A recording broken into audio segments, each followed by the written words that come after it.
Once on a sunny summer day, children came running into the kitchen yelling, "Mommy, Daddy, it is so hot outside. We want something sweet and refreshing, please." Mommy said, "Well, then why don't we all go together to the supermarket and buy a watermelon?" "Yay! Yay!" the kids yelled, so excited. So the family got into the car and went to the supermarket. "Mommy, look," said Isabel. "This one looks the best. It's so shiny and so smooth." "Maybe this one," Daddy pointed to the watermelon, covered with webbing and scratches. "No," cried the children in one voice. "Don't you see how imperfect it is? All covered with spots and webs. Who will ever buy it? The trash can is the proper place for it." A supermarket assistant who was passing by overheard them speaking. He stopped and interrupted their conversation.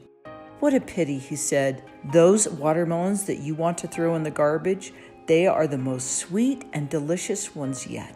But people judge by their appearance, just like you do, and farmers get instructions not to deliver them to the market." "Let's do an experiment," said Daddy. "We'll buy 2 of them, one that is shiny and another one that is scratched, and we will see if it is worthy to judge by appearance." So when they arrived home and tried those 2 watermelons, Isabel said, "Well, the shiny one is okay, but the webby one is the most delicious and sweetest I have ever tried in my life." And before, you wanted to throw it into the garbage because it was so imperfect. They all laughed. In the afternoon, they decided to visit their grandmother, who lived across the road, and share with her some of their watermelon. Grandma played with them and baked some cookies, and everyone was so happy. In the evening, when the children were sitting at her feet and listening to the stories she was reading to them, Billy looked very attentive at her face, and he said, "Grandma, you are like the watermelon that we had today, a bit webby and scratched on the outside, but very sweet on the inside." During our lifetime, we get lots of different scratches and injuries. For example, some of us might have a scar from an appendix being removed. Some of us laugh a lot and we get wrinkles around our eyes. Losses of our loved ones leave scars on our soul.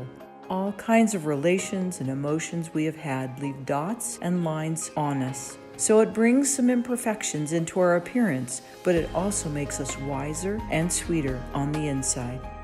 In the Bible, in the book of Samuel, we read chapter 16, verse 7, "The Lord sees not as a man sees, for man looks on the outward appearance, but the Lord looks on the heart." So think twice before giving too much value on the surface and missing the value beneath, because the appearance of a person never is a true measure of his or her wisdom or understanding.